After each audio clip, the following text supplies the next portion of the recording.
ನೇರ ದಿಟ್ಟ ನಿರಂತರ ಸುದ್ದಿಗಳಿಗಾಗಿ ವೀಕ್ಷಿಸಿ ಕೆಎಸ್ ನ್ಯೂಸ್ ಟಿವಿ ಕನ್ನಡ.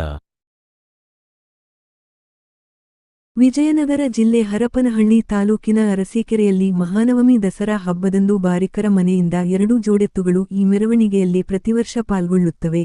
ಈ ವರ್ಷ ಕಂಡೆಪ್ಲ ಅಂಜಿನಪ್ಪನವರ ಮನೆಯಿಂದ ಎತ್ತುಗಳನ್ನು ಹೊರಡಿಸಲಾಯಿತು. ಈ ಮಹಾನವಮಿ ಬಂಡಿಯು ಅರಸೀಕೆರೆಯ ಪ್ರಮುಖ ಬೀದಿಗಳಲ್ಲಿ ಅತಿ ವೇಗದಿಂದ ಸಾಗಿ ಅರಸೀಕೆರೆ ಸಮೀಪವಿರುವ ಅಡವಿ ಮಲ್ಲಾಪುರ ಗ್ರಾಮದ ಮೈಲಾರ ಲಿಂಗೇಶ್ವರ ದೇವಸ್ಥಾನದವರೆಗೂ ಸಾಗುತ್ತದೆ.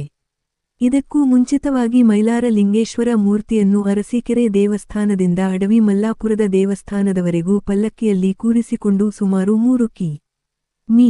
ದೂರದವರೆಗೂ ಕಾಲ್ನಡಿಗೆಯಲ್ಲಿಯೇ ಸಾಗಿ ಅಲ್ಲಿ ದೇವಸ್ಥಾನದಲ್ಲಿ ಪೂಜೆ ಮಾಡುತ್ತಾರೆ.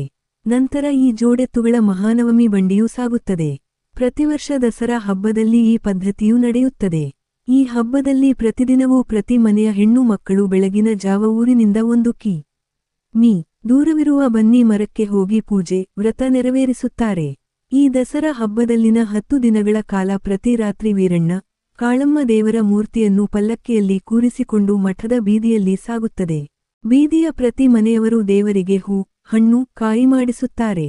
ಈ ದೇವರ ಪಲ್ಲಕ್ಕಿಯನ್ನು ಶಾನಭೋಗರ ಮನೆಯವರು ಕೊಂಡೊಯ್ಯುತ್ತಾರೆ. 11ನೇ ದಿನ ಮಹಾನವಮಿಯಂದು ಅಜ್ಜಯ್ಯ, ವೀರಣ್ಣ, ಕಾಳಮ್ಮ ದೇವರುಗಳನ್ನು ಪಲ್ಲಕ್ಕಿಯಲ್ಲಿ ಕೂರಿಸಿ ಊರ ಹೊರಗಿನ ಮಠದ ಹತ್ತಿರವಿರುವ ಬನ್ನಿ ಮರಕ್ಕೆ ಪ್ರಮುಖ ಬೀದಿಗಳಲ್ಲಿ ಸಾಗಿಸಿಕೊಂಡು ಹೋಗುತ್ತಾರೆ. ಅಲ್ಲಿ ಎಲ್ಲಾ ದೇವರುಗಳು ಪೂಜೆ ನೆರವೇರುತ್ತದೆ. ನಂತರ ಶ್ರೀ ಶಾಂತಲಿಂಗ ದೇಶಿಕೇಂದ್ರ ಸ್ವಾಮಿಗಳು ಬನ್ನಿಮರಕ್ಕೆ ಪೂಜೆ ನೆರವೇರಿಸುತ್ತಾರೆ. ಆನಂತರ ಎಲ್ಲರೂ ಒಬ್ಬರಿಗೊಬ್ಬರು ಬನ್ನಿ ವಿತರಿಸಿಕೊಂಡು ಬನ್ನಿ ತಗೊಂಡು ಬಂಗಾರದಂತಿರಿ ಎಂದು ಹೇಳುವುದು ಇಲ್ಲಿನ ಸಂಪ್ರದಾಯವಾಗಿದೆ. ಈ ರೀತಿಯಾಗಿ 11 ದಿನಗಳ ಕಾಲ ದಸರಾ ಹಬ್ಬವನ್ನು ಅರಸೀಕೆರೆ ಜನರು ವಿಜೃಂಭಣೆಯಿಂದ ನೆರವೇರಿಸಿದರು. ಈ ಸಂದರ್ಭದಲ್ಲಿ ಮಾಜಿ ಸಂಸದರಾದ ವೈ. ದೇವೇಂದ್ರಪ್ಪ, ಮುಖಂಡರಾದ Y. D. Annappa, Prashanth Patil, A. H. Pampanna, Parashuram, Anandappa, Y. Ranganath, Addi Channaveerappa, Itigihalli Basavaraj, T. Halesh, K. Anjinappa, Venkatesh Shetru, K. Basavaraj, H. Nagarajappa, ಡಾ. ಎಂ. ಸುರೇಶ್, ವೈ. ಕೊಟ್ರೇಶ್, ಭಕ್ತಾದಿಗಳು ಹಾಗೂ ಊರಿನ ಗ್ರಾಮಸ್ಥರು ಭಾಗವಹಿಸಿದ್ದರು. ವರದಿ: Mahesh, Arsikere, KS news TV Kannada.